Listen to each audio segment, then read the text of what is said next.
எல்லா புகழும் ஏக வல்லவனாகிய அல்லாஹ் ஒருவனுக்கு உரித்தாகட்டுமாக.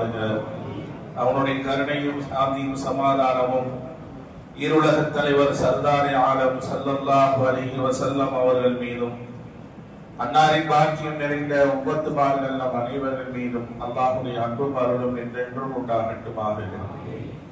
அல்ஹம்துலில்லாஹ். ஒற்றைப்படை இரவுகளின் நிறைவான ஒரு இரவு. பொதுவாகவே எல்லா பள்ளிவாசல்லையும் இந்த 27ஆம் கிழமை குர்ஆன் ஓதி முடிச்சதுக்கு பின்னாடி இந்த பள்ளிவாசலே பாத்தீங்கன்னா இருளோடு கிடக்கும். ஏன்னா 27 எல்லாத்தையும் பார்சல் பண்ணிடுவாங்க. ஒரு நேரத்தில் நம்ம பள்ளிவாசல் அப்படிதான் இருந்துச்சு. அல்ஹம்துலில்லாஹ் இப்ப மாற்றம். கடைசி இரவையும் ஹயாத்தாக்கப்பட வேண்டும் என்ற அடிப்படையில குர்ஆன் 27 சத்தம் பண்ணாம 29 சத்தம் பண்ணக்கூடிய ஒரு நிகழ்வு. காரணம் என்ன அப்படின்னா, இந்த இரவும் ஒரு புண்ணியமான ஒரு இரவு. என்ன அப்படின்னா, லைலத்துல் கத்ருடைய இரவு ஒரு பக்கம் இருந்தாலும் இந்த இரவு எப்படிப்பட்ட இரவுனா விடை வரக்கூடிய இரவு. விடை பெறுவதுனா எப்படி? ஒவ்வொரு நபருடைய உள்ளத்திலையும் அடுத்த வருஷம் நம்ம இதை சந்திப்போமா என்ற உணர்வோடு போறதுதான் விடை பெறுவது. ஆனா இன்னைக்கு குறை சொல்றதுக்காக அல்ல, நிறைய பள்ளிவாசல்ல பாத்தீங்கன்னா இந்த 28, 29 ரமலானை யாரும் கண்டுக்கவே மாட்டாங்க. அது என்ன அந்த பாவம் தெரிஞ்சோ அந்த ரமலானுடைய 28, 29 நாட்கள் வெறும் அஜத்து பாய்தான் மட்டும்தான் இருப்பாங்க. ஆப்சாவும் போயிருவாங்கல்ல.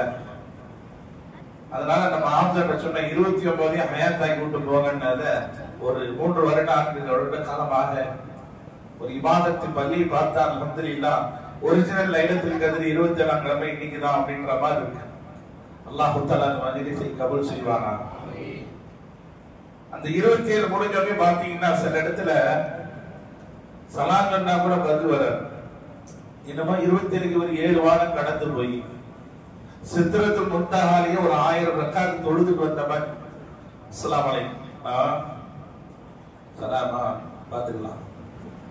சலாம் சொல்றதுக்கு கூட ஒரு உற்சாகம் இல்லாம இருக்கும். அந்த மாதிரி ஒரு சூழ்நிலைகள் பல இடங்கள்ல இருக்கு. அந்த இமாம்களை என்ன செய்வாங்க, சரி எல்லாரும் ஆப்தாவும் போய் மக்கள் வர்றதில்லை, ஆக இருக்கிறதே குட்டி சூறா ஓதி தொடு வச்சுட்டு 10 மணிக்கெல்லாம் என்ன செஞ்சிருவாங்க, பள்ளியாசல இழுத்து பூட்டிடுவாங்க.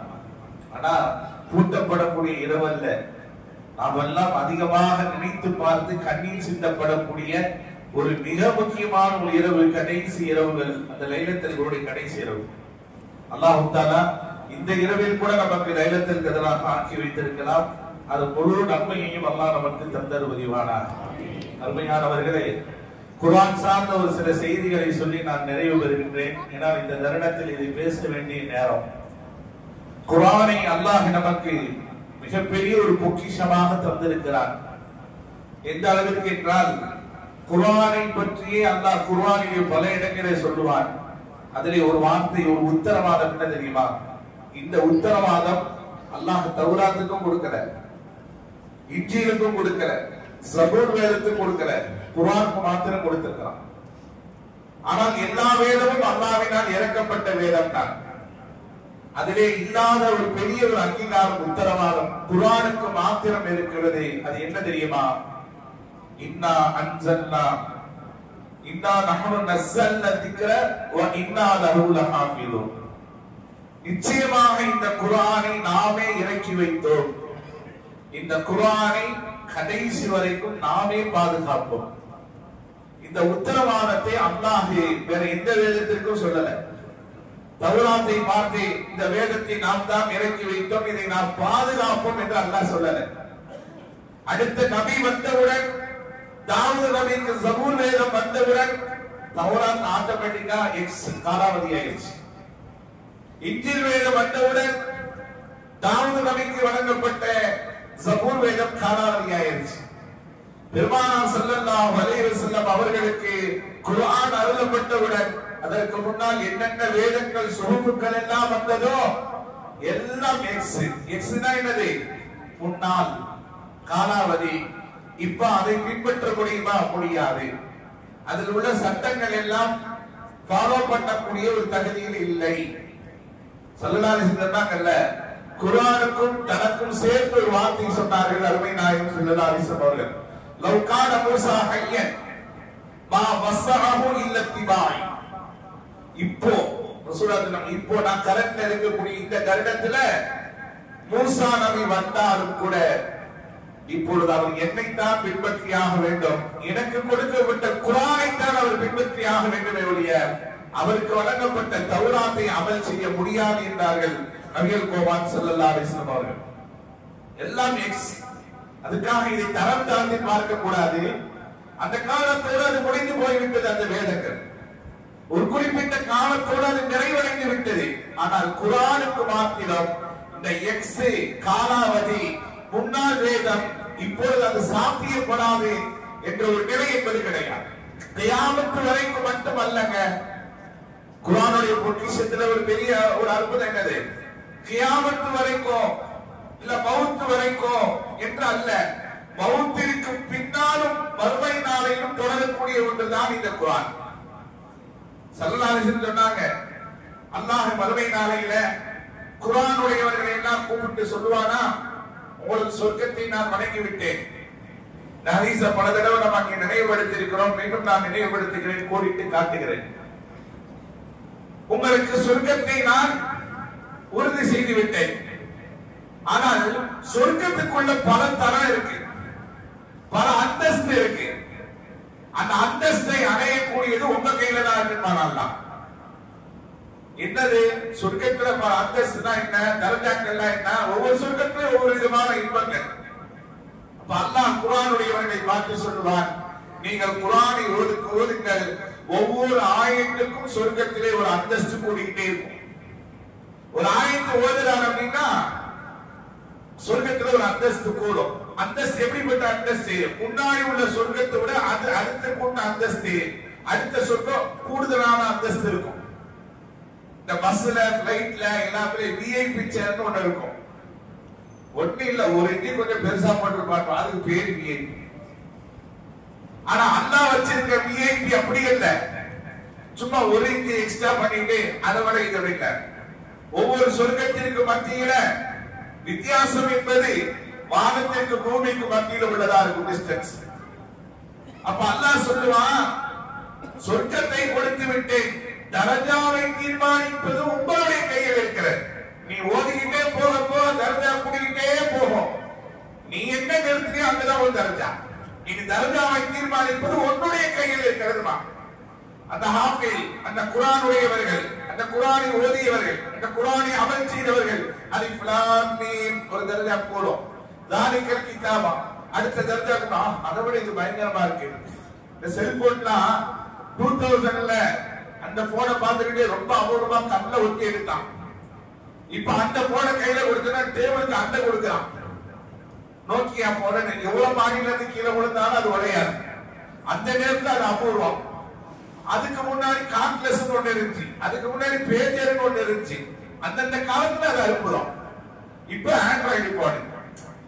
இன்னும் கொஞ்ச நாள் போன பிறகு ஆண்ட்ராய்டு போன சின்ன பிள்ளை கூட மதிக்காது இல்லையா? அந்த மாதிரி சொர்க்கத்துல அந்தஸ்து கூறும்போது அதை விட இது சூப்பரா இருக்கேமா. இன்னும் கொஞ்சம் ஒரு அல்லாரை பற்றி உதல்லில் முத்தகீன் அல்லதீன யக்மீனூன பில் கைபி ஒரு ஆயத்து ஓதுவாரு ஒரு அந்தஸ்து கூடும்.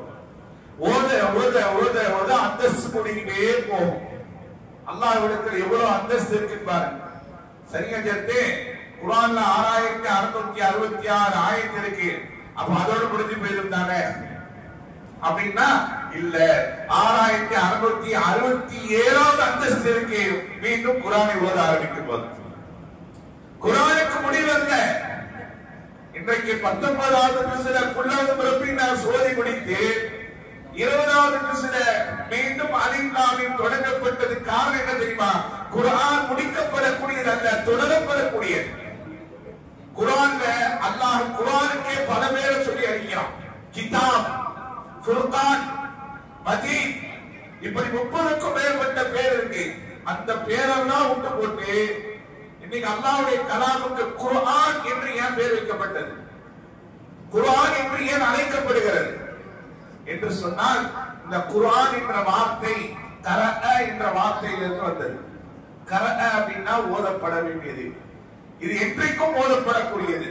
இது முடிக்கப்பட்டு ஓரம் கட்டப்படக்கூடியது அல்ல. அலமாரியிலே வைத்து அழகு பார்க்கக்கூடியது அல்ல. ஒரு தடவை முடித்து விட்டால் எல்லாம் அறிந்து விட முடியும் என்பது அல்ல. உங்கள் மவுத் வரைக்கும் ஓதிக்கொண்டே இருக்க வேண்டும். ஒரு அமலை மட்டும் அல்லாஹ் மறுமை நாளையும் தொடர செய்வான். இங்க தொழுத யாரும் மறுமையில் தொழுகணும்னு சொல்ல மாட்டான். இங்க நோன்பு வைத்தவர்கள் சொர்க்கத்திலும் நோன்பு வையுங்கள் என்று அல்லாஹ் சொல்ல மாட்டான். ஹஜ்ஜி செய்த யாரையும் அல்லாஹ் அங்கேயும் ஹஜ்ஜி செய்யுங்கள் என்று சொல்ல மாட்டான். ஆனா இங்க குர்ஆன் ஓதியவர்கள் மாத்திரம் அங்கு மறுமையிலும் குர்ஆன் ஓத வேண்டும் என்று சொல்லப்படுவான். இந்த சொல்லப்போனா சொர்க்கத்துடைய லாங்குவேஜ் குர்ஆன் லாங்குவேஜ் தான். குர்ஆனுடைய லாங்குவேஜ் என்ன? அரபி. இதுதான் சொர்க்கத்தினுடைய லாங்குவேஜ். இன்னைக்கு பிள்ளைகளை படிக்க வைக்கிறதுல இங்கிலீஷ் என்ன, ஹிந்தி என்ன, பையன் எங்க போனா 5 to 8 மணிக்கு ஹிந்தி டியூஷன். ஒரு 60 வருட வாழ்க்கைக்கு ஃபியூச்சர் என்ற பெயரால் இங்கிலீஷ் நாலேஜ் வேணுன்றோ, ஹிந்தி நாலேஜ் என்றோ, அழியாத சொர்க்கத்தில் நாலேஜ் என்ன நாலேஜ்? Arabic knowledge. நீங்க அந்த நாலேஜ் பிள்ளைகளுக்கு கொடுக்கிறத பல பெற்றோர்கள் மறந்துடுறாங்க. என் பிள்ளை மறுமை நாளையில சொர்க்கத்துல குர்ஆனை கொண்டு அந்தஸ்து அடைய வேண்டும் என்ற சிந்தனை நிறைய பெற்றோர்களுக்கு இல்ல. மறுமை நாளையில சில பெற்றோர்களை அழைத்து அல்லாஹ் கண்ணியப்படுத்துவார். எப்படி தெரியுமா? தலையில கிரீடத்தை தூக்கி வைப்பான் அல்லாஹ். இதெல்லாம் ஹதீஸ்ல வரக்கூடியது. அஜர்த்து கப்சா அடிக்கிறான்னு நினைக்க கூடாது. அந்த கிரீடம் தலையிலே வைத்து சூட்டப்படும். எப்படிப்பட்ட கிரீடம் தெரியுமா? சூரியன் உங்களுடைய வீட்டிற்குள்ளே பல அறைக்குள்ளே இருந்தால் அந்த வீடு அந்த ரூம் எவ்வளவு பிரகாசமா இருக்கும். பல மைலுக்கு அப்பால் இருக்கக்கூடிய அந்த சூரியனை இன்னைக்கு கொஞ்சம் கீழே இறங்கினாலே தலையிலிருந்து வேர்த்து ஊத்துது. என்ன வெயில் தாக்கம் இருக்கு. பல மைலுக்கு அப்பால் இருக்கக்கூடிய டிஸ்டன்ஸ்ல வீட்டுக்குள்ள இருந்தா எப்படி இருக்கும்? கொஞ்சம் கற்பனை பண்ண முடியுதா? வீட்டுக்குள்ள நம்முடைய அறைக்குள்ள இருந்தால் எவ்வளவு பிரகாசமாக இருக்குமோ அவ்வளவு பிரகாசம் நிறைந்த ஒரு தாஜ், அதாவது கிரீடம் தலையிலே சூட்டப்படும். மத்தவங்களாம் பாப்பாங்க, யாருப்பா இவங்க? தனிப்பட்ட முறையிலே இவர்கள் கண்ணியப்படுத்தப்படுகிறார்களே, தனிப்பட்ட முறையில் இவர்கள் கௌரவிக்கப்படுகிறார்கள் யார் என்று கேட்கும் போது அங்கு செய்தி அறிவிக்கப்படும். இவர்கள் தான் துன்யாவிலே தான் பெற்றெடுத்த பிள்ளைகளை குர்ஆனை ஓதுமாறு கற்றுக் கொடுத்தவர்கள் சொல்லப்படும். பெரிய பெரிய சுகதாக்கள் எல்லாம், பெரிய பெரிய வழக்கசாலிகள் எல்லாம் அந்த கண்ணியத்தை பார்த்து ஏங்குவார்களாம். ஆஹா, நமக்கு கூட இந்த கண்ணியம் இல்லையே, யார் அவர்கள் என்று கேட்கும் போது தான் பெற்றெடுத்த பிள்ளைகளுக்கு குர்ஆனை கற்றுக் கொடுத்து அந்த உலகத்திலேயே குர்ஆனுடைய தொடர்புடையவர்களாக ஆக்கி வைத்த பெற்றோர்கள் தான் இவர்கள். இவர்களை அல்லாஹ் இங்கு கண்ணியப்படுத்துகிறார் என்று சொல்வார்களாம். பெற்றோர்களுக்கும் கூட பிள்ளைகளின் மூலமாக குர்ஆனின் மூலமாக மதிப்பும் மரியாதையும் இருக்கிறது என்பதை நாம் மறந்துவிடக் கூடாது. துன்யாவுல அதிகப்படியமா வச்சு பாருங்க, 100 வருஷம் வாழ்வோமா? முட்டி முட்டி நம்ம துன்யாவுல பாடுபடுறோமே, ஒரு 100 வருஷம் வாழ்வோமா வச்சுக்கோங்களேன். அத முடிச்ச பிறகு மூசா அலைஹிஸ்ஸலாம் ஒரு வாட்டி என்ன செஞ்சாங்க? இஸ்ராயேல் அலைஹிஸ்ஸலாம் வந்தாங்க. நமக்கெல்லாம் தெரியும் இந்த சம்பவம். வந்து அல்லாஹ்வின் தூதர் அவர்களே, என்ன அவங்க உயிரை வாங்க வந்திருக்கிற ஓங்கி அடிச்சாரா கட்டி இஸ்ராயேல் அலைஹிஸ்ஸலாம் கண்ணு 2 பலத்து வெளியே வந்துருச்சு. அது வரைக்கும் இஸ்ராயேல் அலைஹிஸ்ஸலாம் கண்ணுக்கு தெரிஞ்சாரு. அன்னையில இருந்துதான் மறைக்கப்பட்டாங்க. அடிச்ச உடனே 2 கண்ணோட போனார். வரலாறு உண்மையானது. அல்லாஹ் நம்ம யாரெல்லாம் நீ அவர்கிட்ட போய் உயிரை வாங்கன்னு சொன்னா அடிச்ச அடியிலே கண்ணு 2 வெளியே வந்துருக்கு. என்ன அடி? அப்ப அல்லாஹ் சொல்லி அனுப்பிச்ச அவர் செய்தியை சாரமிக்க போய் சொல்லுங்க. சரின்னு வந்தாரு. அல்லாஹ்வின் தூதர் அவர்களே, அல்லாஹ் ஒரு செய்தியை சொல்லி அனுப்பிச்சிருக்கிறான். என்ன? ஒரு ஆட்டினுடைய மேல நீங்க கை வைங்க. ஒரு ஆட்டின் மேல எத்தனை முடி இருக்கும்? ஒரு ஆட்டினுடைய மேல எத்தனை ரோமங்கள் முடி இருக்கும்? ஆமா, அத்தனை வருஷம் நீங்க வாழ்ந்துக்கோங்க அல்லாஹ் சொல்லிட்டான். மூசா அலைஹிஸ்ஸலாம் அப்பதான் சிந்திக்கிறாங்க. நம்மள தாய் ஜாலி சந்தோஷம் அப்படின்னு இருக்கோம். மூசா அலைஹிஸ்ஸலாம் சிந்திக்கிறார்கள். சரி, அத்தனை வருஷம் வாழ்ந்ததுக்கு பின்னாடி அப்படின்னா திரும்ப வருவ, உயிரை வாங்க வருவ, எத்தனை வருடம் காலம் வாழ்ந்தால் வருவேன், வந்தே தீருவேன், என் மேல உயிரை வாங்க. என் உடலை ரூவை கைப்பற்றுவதுதான் 10,000 ஆண்டுகால உலகத்தில் வாழ்ந்தாலும் 10,000 ஆண்டு நிறைவு செய்ததற்கு பின்னாடி கரெக்டா வந்து நிற்பேன். இப்பதான் மூசா அலைஹிஸ்ஸலாம் சொன்னாங்க, ஆஹா இன்னைக்கு அந்த ரூஹ் வாங்கதான் போட போது, நான் இப்பயே ரூஹ் கைப்பற்றிக்கோன்னு சொன்னாங்க. இப்ராஹிம் அலைஹிஸ்ஸலாம் கேட்டார்கள் இஸ்ராயீல்கிட்ட, என்ன நான் அல்லாஹ்வுடைய கலீலாக இருக்கிறேன், எனக்கு ரூஹ் வாங்கப்படுதா? நான் அல்லாஹ்வுடைய கலீல், அல்லாஹ்வுடைய நண்பன், நேசன், எனக்குமா உயிர் வாங்கப்படும்? அல்லாஹ் நபி சொன்னாங்க, யா அல்லாஹ் உன்னுடைய தூதர் இப்படி ஒரு கேள்வி கேட்கிறார், என்ன பதில் சொல்ல? அல்லாஹ் சொல்லி அனுப்பினா, ஒரு நண்பன் இன்னொரு நண்பனை சந்திக்க விருப்பப்படுவாரா இல்லையா? போய் கேட்டுவார். ஒரு நண்பன் இன்னொரு நண்பனை, தன் நண்பனை சந்திக்க விரும்புவாரா இல்லையா? கண்டிப்பா விரும்புவார். அப்ப மௌத்தானதான் சந்திக்க முடியும். இப்ராஹிம் அலைஹிஸ்ஸலாம் உடனே ஓகே சொன்னாங்க. உலகத்திலே எத்தனை வருட காலங்கள் வாழ்ந்தாலும் ஒரு நாள் மௌத்தாகத்தான் போகிறோம். நம்முடைய சடலம் மண்ணுக்கு இரையாகும். அந்த மண்ணுக்கு நாம் சரணடையும் போது, அந்த கபருக்கு நாம் நம் உடலை சமர்ப்பிக்கும் போது நமக்கு அரணாக பாதுகாப்பாக இருக்கக்கூடியது இந்த குர்ஆன் மாத்திரம். நீங்க சேர்த்து வைத்த சொத்து அல்ல, உங்களுடைய பதவி அல்ல, உங்கள் பட்டம் அல்ல, உங்கள் கௌரவம் அல்ல, உங்க மானம் அல்ல, உங்க மரியாதை அல்ல, உங்க சொத்து அல்ல, உங்க சுகம் அல்ல, உங்களுடைய அமலும் இந்த குர்ஆன் மாத்திரம் தான். ஏதோ குர்ஆன் எனக்கு ஓத தெரியும், நானும் குர்ஆன் ஓதுகிறேன், ரமலானில் 2 சப்தம் படிச்சேன், 3 சப்தம் படிக்கிறதுக்காக அந்த குர்ஆன். இந்த குர்ஆன் உங்களை மறுமை நாளையிலே அல்லாஹ்வுடைய நெருக்கத்திலே கொண்டு போய் சேர்க்கக்கூடிய வரைக்கும் இது பாடுபடக்கூடிய ஒரு கருவி. நீங்க ஓதுனாங்கல்ல அம்மா ஜூஸ்ல, அபஸரத்தவல்லா யௌம யஃபிருல் மர்உ மின் அஹீ வ உம்மிஹி வ அஹீ. மறுமை நாளையிலே, கியாமத் நாளையிலே ஒவ்வொரு உறவினரும் தெரித்து ஓடுவார்கள். அல்லாஹ் சொல்றான், இந்த உலகத்தில் ஒரு தாய் தன் பிள்ளையை அரவணைச்சு, என் பிள்ளை நான் பெற்றெடுத்தவன், என் பாசக்காரன், என் நேசக்காரன் என்று அரவணைத்தவர்கள் எல்லாம் மறுமை நாளையிலே தெரித்து ஓடுவார்கள். உம்மா என் கிட்ட வந்துடாதப்பா, பாப்பா நானே கேள்விக்குறியா இருக்கிறேன், என் சகோதரனே என் கிட்ட வந்துடாத, என் நண்பனே, ஓடுவார்கள், தெரித்து ஓடுவார்கள், என் பக்கத்தில் வந்து விடாது.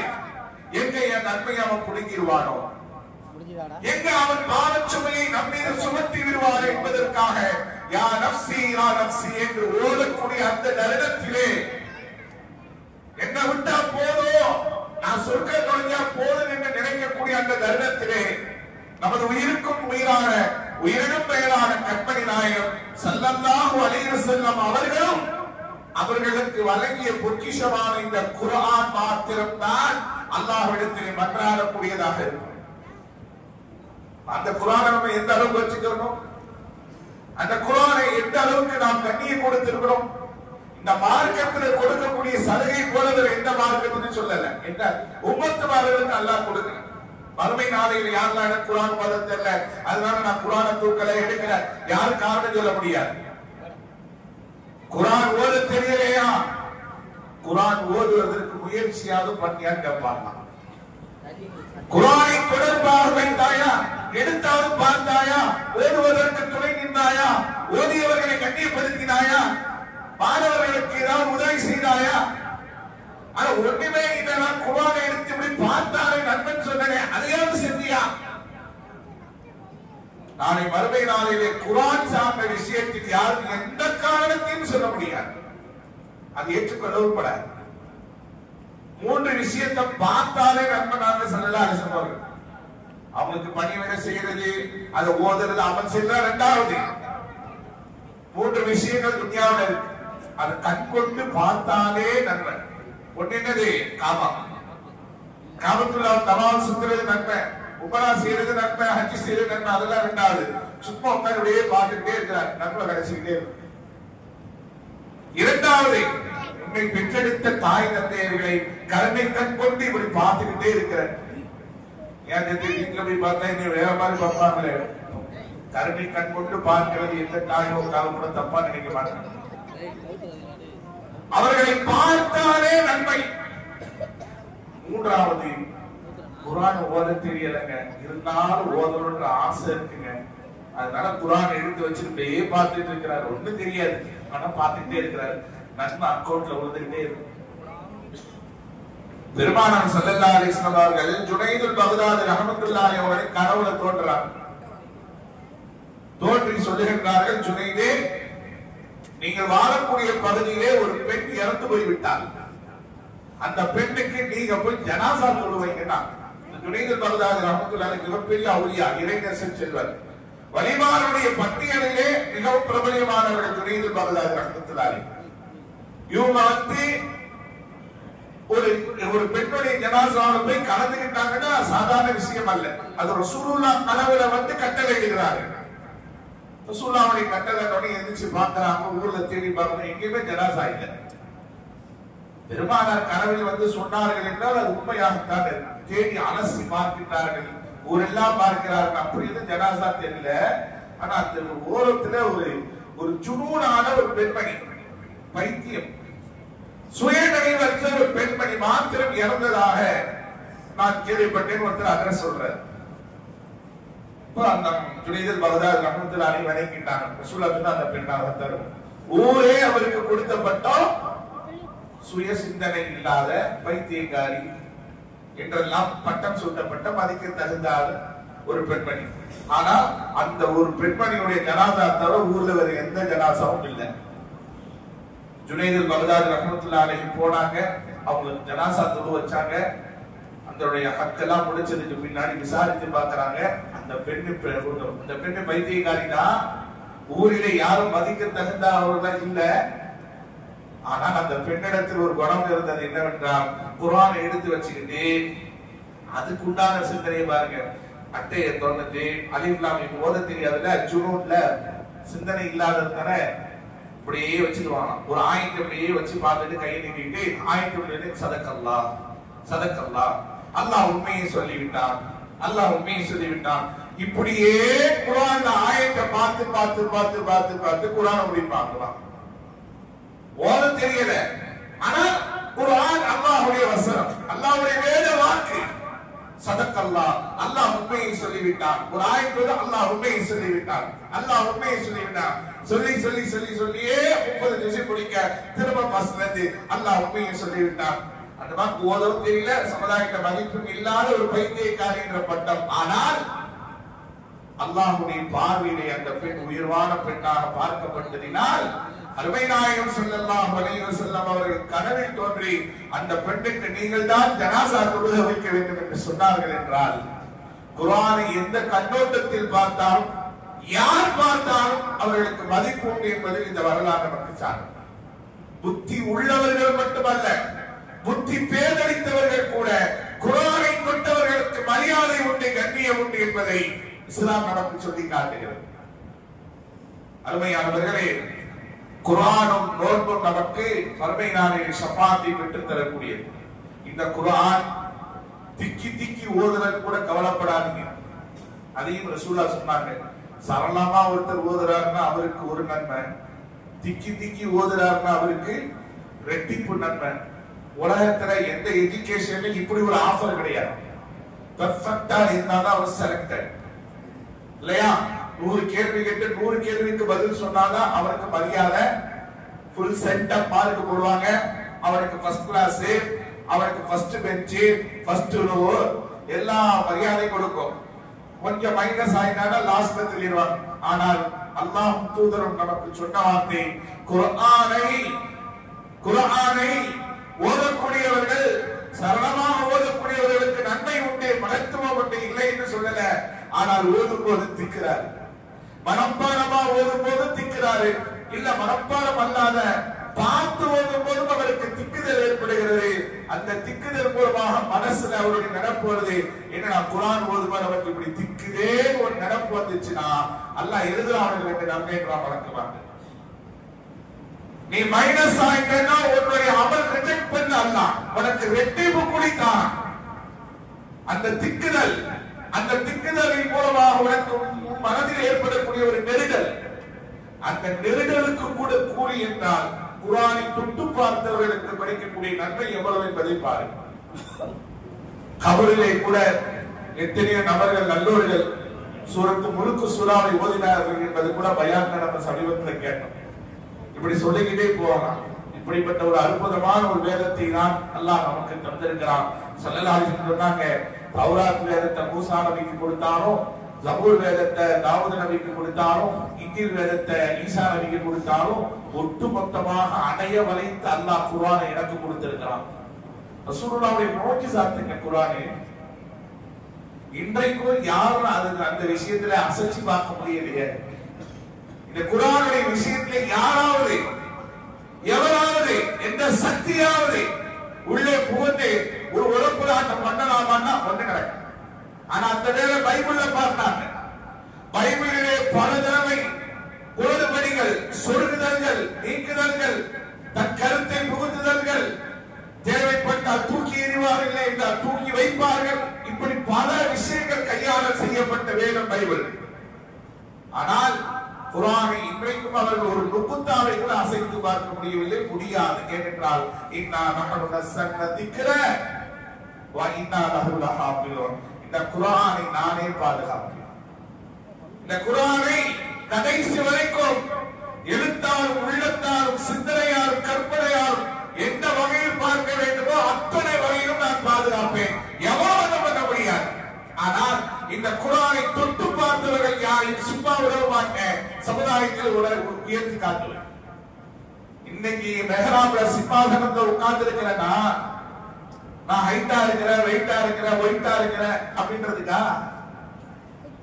இந்த இடத்திலே உட்கார்ந்து இருப்பதற்கு காரணம் என்ன? என் வயசு கூடன்றதுக்காக இல்ல. என் குடும்பம் பெரிய பாரம்பரியன்றதுக்காகவா இல்ல. பெரிய படிப்பு டிகிரி படிச்சிருக்கிறதுக்காகவா இல்ல. பேசுறதுக்காகவா இல்ல.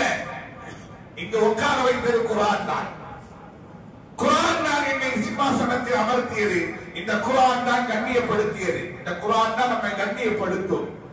குர்ஆனை தொட்டு பாருங்கள், குர்ஆனோடு இணைத்து பாருங்கள். அல்லாஹ் உங்களுடைய வாழ்க்கையில் எவ்வளவு கண்ணியத்தை உயர்த்துகிறார் என்பது பார்க்கலாம். ஒட்டுமொத்த வேதத்தையும் உள்ளடக்கியதுதான் குர்ஆன் என்றார்கள் நபிகள் பெருமான் ஸல்லல்லாஹு அலைஹி வஸல்லம் அவர்கள். தௌராத்துடைய வேதத்துல 1000 ஆயத்துகள், 1000 சூறாக்கள், 1000 சூறாக்கள் கொண்டதான் தௌராத் வேதம். 1000 சூறானா எவ்வளவு இருக்கும் பாருங்க. அல்லாஹ் அக்பர். ஒவ்வொரு சூறாவிலும் 1000 ஆயத்து. நம்ம வேதம் அப்படி இல்ல. மொத்தத்துக்கு 6666 ஆயத்து தான். சூரா என்றால் 114 தான். இந்த ஆயத்துகள்ல கூட முன்ன இருக்கு. பக்கரா 2200 சொச்சம். அதுக்கப்புறம் ஆல் இம்ரான் அதை விட கொஞ்சம் கம்மி. அப்புறம் சூரத்து நிசா அதை விட கொஞ்சம் கம்மி. கடைசியில இன்னும் ஆயத்துகள் கூட ஆயத்து தான். இப்படி ஆயத்துகள் அத்தியாயங்களுடைய விஷயத்துல முன்ன இருக்கு. ஆனா தௌராத் அப்படி கிடையாது. எல்லாம் ஒரே ஈவன். சூரா 1000, ஒவ்வொரு சூறாவில் 1000. இப்படிப்பட்ட சூறாவை ஸல்லல்லாஹு அலைஹி வஸல்லம் சொன்னாங்க. இந்த குர்ஆன் உள்ளடக்கி இருக்கிறது தெரியுமா? இந்த குர்ஆனிலே இடம்பெறக்கூடிய முதல் 7 அத்தியாயம் சூரத்துல் ஃபாத்திஹா, சூரத்துல் பக்ரா, சூரத்துல் ஆல இம்ரான், சூரத்துல் நிசா, சூரத்துல் மாயிதா, சூரத்துல் அன்ஆம், சூரத்துல் அஹ்ஸாப். 7 அத்தியாயம். தௌராத்திற்கு பகரமாக அல்லாஹ் எனக்கு தந்த அந்த 7 சூறாக்கள். அல்லாஹு அக்பர். குர்ஆனிலே இடம்பெறக்கூடிய முதல் 7 அத்தியாயம், 7 சூறாக்கள் மூசா நபிக்கு கொடுத்த 1000 சூறாக்கள் ஈடானவை. அதற்கடுத்து 8ல இருந்து ஆரம்பிச்சு 11 சூறாக்கள் தாவூத் நபிக்கு கொடுத்த ஜபூர் வேதத்துக்கு ஈடானவை. அதற்கடுத்து தொடர்ந்து 20 அத்தியாயங்கள் ஈசா நபிக்கு கொடுத்த இன்ஜீலுக்கு சமமானவை.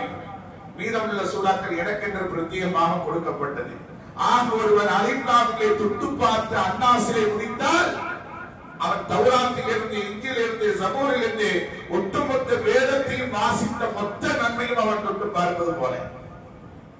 ஆனால் அந்த வேதத்துல குர்ஆனை தொட்டு பார்த்த மாதிரி இந்த வரலாறு, இந்த சிறப்பை யாருக்கும் கொடுக்கல. ஸல்லல்லாஹு அலைஹி வஸல்லம் இந்த விஷயத்தை சொல்றதாக ஹதீஸ்ல ரிவாயத்தாக. எவ்வளவு பெரிய பாக்கியம்.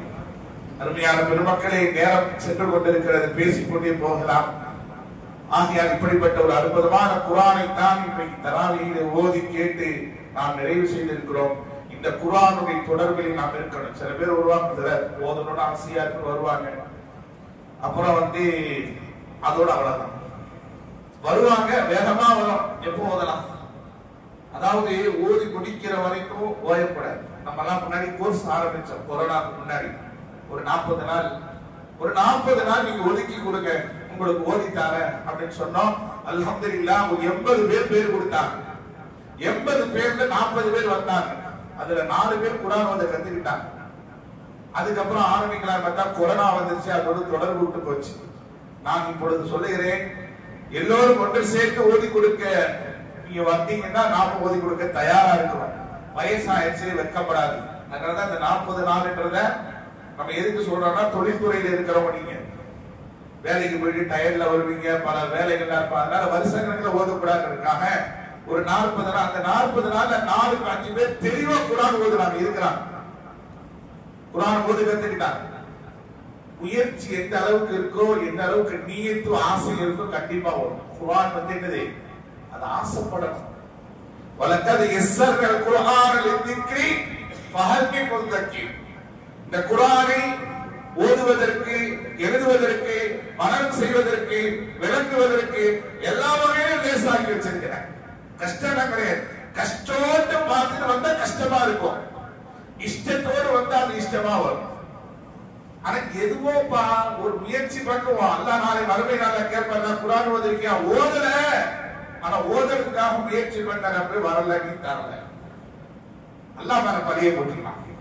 ஆனா முயற்சியே பண்ணலனா, எந்த விதமான முயற்சியே பண்ணலனா, ஆசைப்படலனா, எல்லாத்துக்கும் ஆசை இருக்காத முயற்சி தான் பண்றது இல்லை. மறுமை நாளில் அல்லாஹ் சொல்லுவானா, இந்த ஒரு விஷயத்தை மறந்துடாதீங்க, என் குடும்பத்தார்களே அப்படின்னு வழக்குமார்களே கேட்பானா, உனக்கு எதிரான குடும்பம், நீ தனித்தவன், நீ ஒருவன், நீ ஏகத்துவம் வாய்ந்தவனாக, உனக்கு ஏது குடும்பம்? அல்லாஹ் சொல்லுவான், குடும்பம் என்றால் குடும்ப உறவுகள் எப்படி நெருக்கமாக பாசமுடையவர்களாக இருப்பார்களோ அந்த பாசத்தை உடையவர்களை தான் குடும்பத்தார்கள் சொன்னேன் அப்படின்னு. யாரா யாரா துனியாவில் அப்படிப்பட்ட நபர்கள்? இதோ குர்ஆனை ஓதியவர்கள் தான். குர்ஆனை ஓதியவர்கள் மறுமை நாளில் அல்லாஹ்வுடைய குடும்பத்தார்களாக பாவிக்கப்படுவார்கள். அல்லாஹ்வுடைய குடும்பத்தார்களாக ஆயிட்டாங்க. என்ன அர்த்தம்? சொர்க்கம் வாஜிபாயிடுச்சு. நம்ம நாக்கு குர்ஆனை ஓதும் போது அந்த உடம்புல உள்ள எல்லா நாடி நரம்பு எல்லாமே குர்ஆனுடைய ஆயத்துல நனையும் போது அந்த உடம்பை எப்படிங்க அல்லாஹ் நரகத்துல போடுவான்? அந்த நரகம் எப்படிங்க அந்த உடம்பு கரிக்கும்? அல்லாஹ்வுடைய கலாமை கழிப்பதற்கு சமம் அல்லவா? அதனாலதான் உடம்பெல்லாம் அதெல்லாம் உடம்புல குர்ஆனுடைய வேத வசனங்களை ஏத்திட்டா நரகம் ஆட்டோமேட்டிக்கா ஹராம். சூரத்துல் ஃபாத்திஹாவுல அல்லாஹ் வச்சிருக்கிற மகத்துவத்தை இன்னைக்கு நமக்கு புரியல, தெரியல. ஸல்லல்லாஹு சொன்னாங்க, ஹதீஸ்ல வரக்கூடிய செய்தி, சூரத்துல் ஃபாத்திஹாவுல எல்லா நோய்க்கும் இருக்கு நிவாரணம். முதல்ல ஆஸ்பத்திரிக்கு போகும்போது நம்ம ஏதாவது ஒண்ணு ஆஸ்பத்திரிக்கு தான் போவோம், அது மனிதனுடைய இயல்பு, அவருடைய பண்பாடும் அப்படிதான்.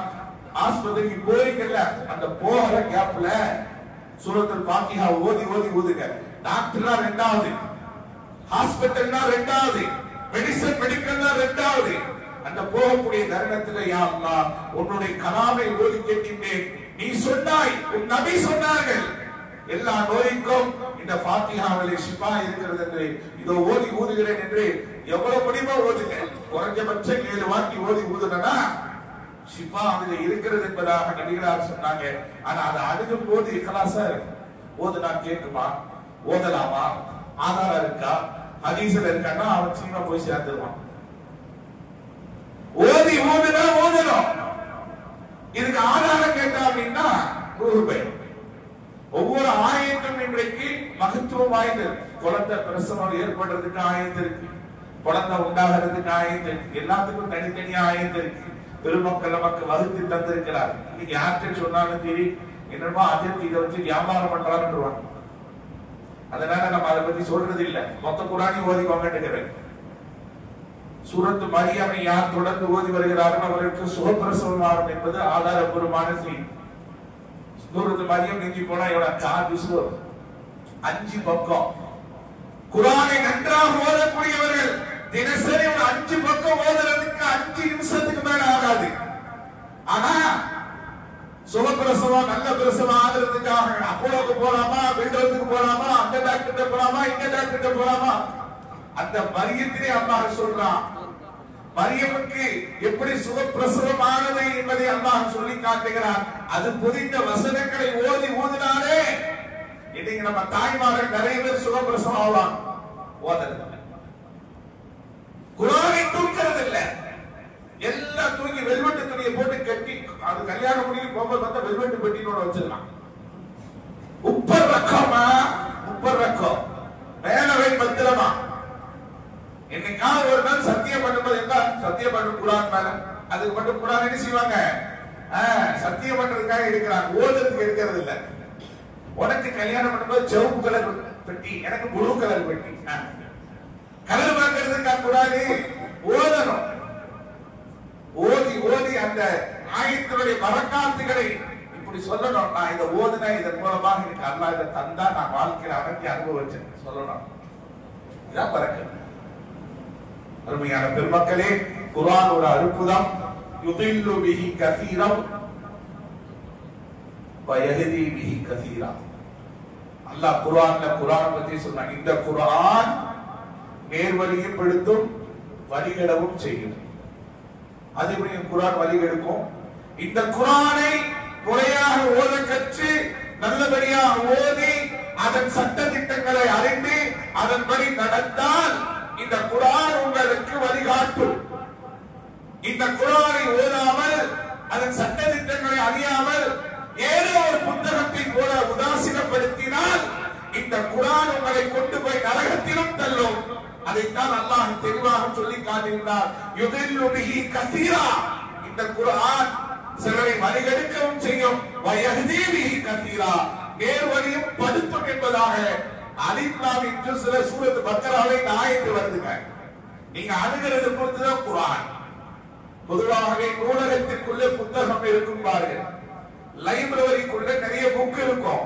ஆனா ஒரு புக்குக்குள்ள லைப்ரரினா குர்ஆன் தான்.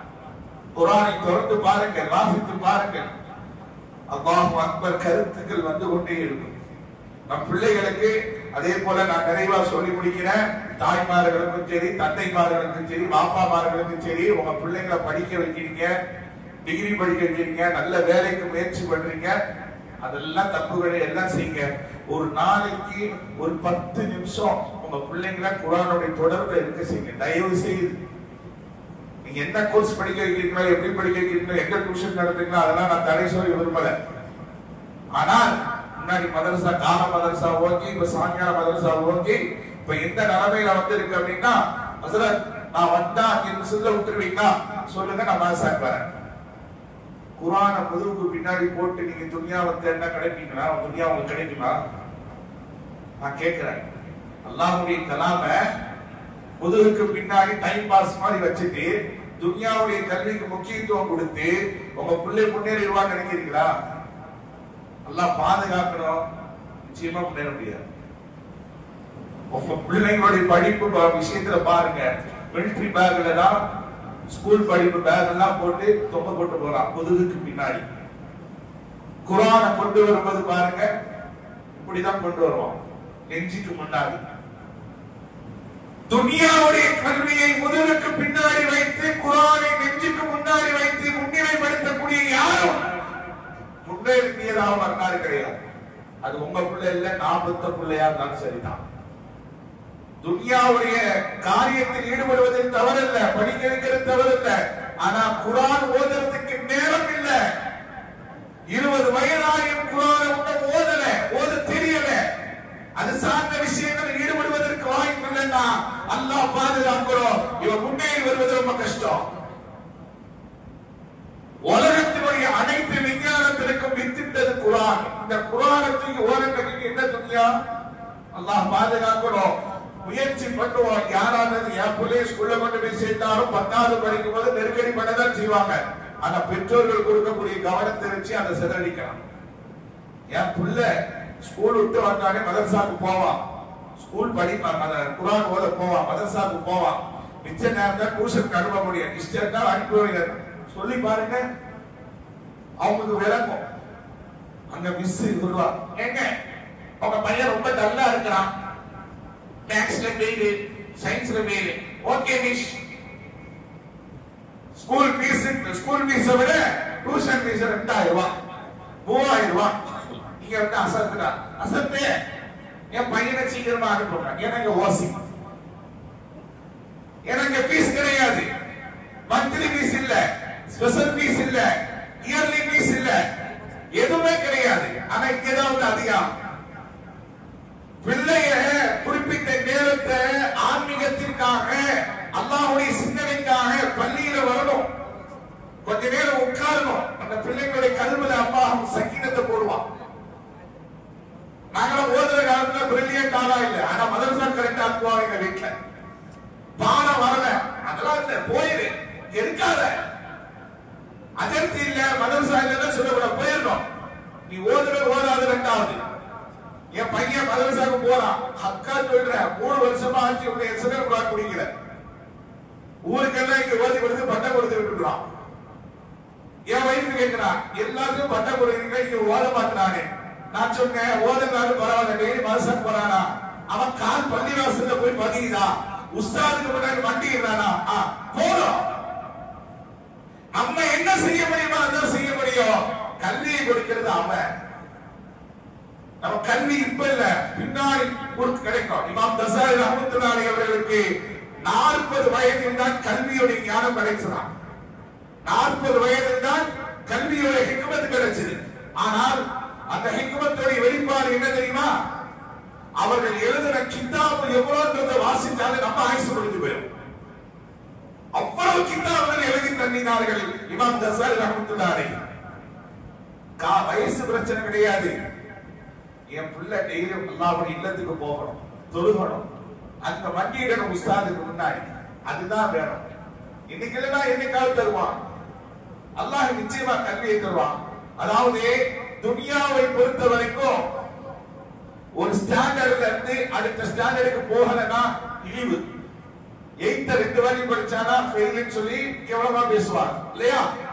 10th 2 வருஷமா படிச்சா ஒரு மாதிரியா பேசுவாங்க. இது துனியாவுடைய படிப்புக்கு உண்டான மதிப்பு. ஆனால் குர்ஆனுடைய விஷயத்துல ஏங்க அவன் 2 வருஷமா ஜுஸ்னாக ஓதிக்கிட்டு இருக்கான், ஏங்க அவன் 4 வருஷமா எஸ்எல் குர்ஆனாக ஓதிக்கிட்டு இருக்கான் அப்படின்னா இது இழிவல்ல, இது கண்ணிய குறைவல்ல. என்ன தெரியுமா அர்த்தம்? பிற்காலத்துல இவன் குர்ஆனுடைய விஷயத்துல ஏதோ திறமை அல்லாஹ் கொடுக்க போறான்னு அர்த்தம். குர்ஆனுடைய ஞானம் ஏதோ இவன் மூலமாக வெளிப்பட போகிறது. டக்கு டக்கு டக்கு போனா அவன் கல்வில நிக்காதுன்னு அர்த்தம். ஏதோ அல்லாஹ் அவனுக்கு ஒரு ஹிக்மத்தை கொடுக்க போறான். குர்ஆனுடைய ஹிக்மத்தையோ ஹதீஸுடைய ஹிக்மத்தையோ அல்லது அதனுடைய ஞானத்தை ஏதோ கொடுக்க போறான். அதனாலதான் அல்லாஹ் அவனை அதுல போட்டிருப்பான். அதனால ஒரு மார்க்கம் சார்ந்த விஷயங்களை நீங்க வந்து கவலைப்படாதீங்க. என் கூட அவன் அந்த பையனும் என் பையனும் பக்கத்து இருக்காம என் மகன் ஒன்னாதான் மதரசா போனா, அவன் குர்ஆன் ஆரம்பிச்சுட்டா இவன் குர்ஆன் ஆரம்பிக்கல, என்னையா அதுக்கு ஓதி கொடுக்குறான். தாலே போடுறா போன ஏன் கேட்டு நானும் குர்ஆன் ஆரம்பிக்க 4 கிலோ லட்டு கொடுத்து விட்டேனே, என் புள்ள ஒன்னும் குர்ஆன் ஆரம்பிக்கலே, என்னமா செய்ய முடியும்? அல்லாஹ் ஒவ்வொரு ஆளுக்கு ஒரு ஹிக்மத்தை கொடுத்திருப்பான். அதனால நம்ம கவலைப்படக்கூடாது. அதே போல பிள்ளைங்க நல்லா வளர்றதுக்கு மதரசாலை ஸ்கூல்ல சேர்க்கிறது மட்டும் இல்ல, பின்னாடி இருக்க ஒரு ரிமோட் கண்ட்ரோல் வாப்பா என்ன செய்யணும்? பிள்ளைங்களுக்காக துவா செய்யணும், பிள்ளைங்களுக்கு ஹலாலான உணவு கொடுக்கணும். இங்க அதற்கு ஓதி ஓதி ஓதி ஓதி ஊதி கொடுத்துட்டு இருப்பாரு, நம்ம பூரா ஹராம் உள்ள போயிட்டு ஹராமான உள்ள போனா பிள்ளைங்க கல்வி வர்றது டேமேஜ் தான். சம்பாத்தியத்துல டேமேஜ் ஆச்சுன்னா இல்முல டேமேஜ் ஆகும், இல்முல டேமேஜ் ஆச்சுன்னா இபாதத்துல டேமேஜ் ஆகும், இபாதத்துல டேமேஜ் ஆச்சுன்னா வாழ்க்கையே டேமேஜ். ஆகையால் எல்லாம் ஒன்று சேர்த்து குர்ஆனை கற்றுக்கொள்ளக்கூடிய விஷயத்தில் நாம் கவனம் செலுத்த வேண்டும். வல்லோன் அல்லாஹ் தஆலா ஒரு நீண்ட நேரம் உட்கார்ந்துட்டீங்க, மன்னிச்சுக்கோங்க. ஆனா இந்த நேரத்தை இதை பேசலன்னா வேற நேரத்துக்கு பேசப்பே அங்க ஒருத்தர் கதவு தந்து அப்படின்றாரு, சீக்கிரம் முடிங்க அப்படின்ட்டு முடிச்சிடலாம் இன்ஷா அல்லாஹ். இப்பொழுது துவா எல்லாம் ஓதியாச்சு. அல்லாஹ் தஆலா குர்ஆனை விளங்கி அதனுடைய சிறப்புகளை விளங்கி அதன்படி நடக்கக்கூடிய தௌஃபீக்கை தந்தல் புரிவானாக. எதை சொன்னோமோ எதை கேட்டோமோ அதன்படி நடக்கக்கூடிய வாய்ப்பினை அல்லாஹ் நமக்கு தந்தல் புரிவானாக. இன்ஷா அல்லாஹ் இப்பொழுது ஹாஃபிஸா அவர்கள் முசாஃபா செய்யுங்க. நாளை காலை சுபுக்கு பின்னாடி இன்ஷா அல்லாஹ் அவங்க பயணப்படுறாங்க. அவங்க வேறொரு சொந்த ஊர் உங்களுக்கு எல்லாம் தெரியும். நமக்காகத்தான் 27ல முடிக்க வேண்டிய சத்தம ஒரு 2 நாள் தள்ளி 29 ஹயாத்தாக்கிறதுக்காக எல்லா வேலையும் விட்டு போட்டு 29 வரைக்கும் அவங்க இருக்கிறாங்க. நிறைய ஹாசாபாக்கள்லாம் 28 ஆகிட்டு இருப்பாங்க. நம்ம இங்க மட்டும்தான் 29 வரைக்கும் இந்த மஹல்லாவுடைய நலனுக்காக இருந்திருக்கிறாங்க. இன்ஷா அல்லாஹ் முசாவா செய்ய நாளை காலை சுபுக்கு பின்னாடி அவங்க வேறொரு பயணப்படுறாங்க. அல்லாஹ் அவர்களுக்கு நீண்ட ஆயுளின் உடல் ஆரோக்கியத்தையும் குறிப்பாக அவங்க தாயார் உடல் நலம் சரியில்லாம உங்களுக்காக இன்ஷா அல்லாஹ் துஆ செய்யுங்க. அல்லாஹ் அவர்களுக்கும் அவர்களை சார்ந்த நம்ம அனைவர்களுக்கும் உடல் ஆரோக்கியத்தையும் நீண்ட ஆயுளையும் எல்லா வளங்களையும் நலன்களையும் அல்லாஹ் தந்தருள்வானாக. ஆமீன் யா ரப்பல் ஆலமீன். சுப்ஹானல்லாஹி வ பிஹம்திஹி سبحانك اللهم وبحمدك ونشهد ان لا اله الا انت ونستغفرك ونتوب اليك. آمين. سبحان ربك رب العزة عما يصفون وسلام على المرسلين والحمد لله رب العالمين.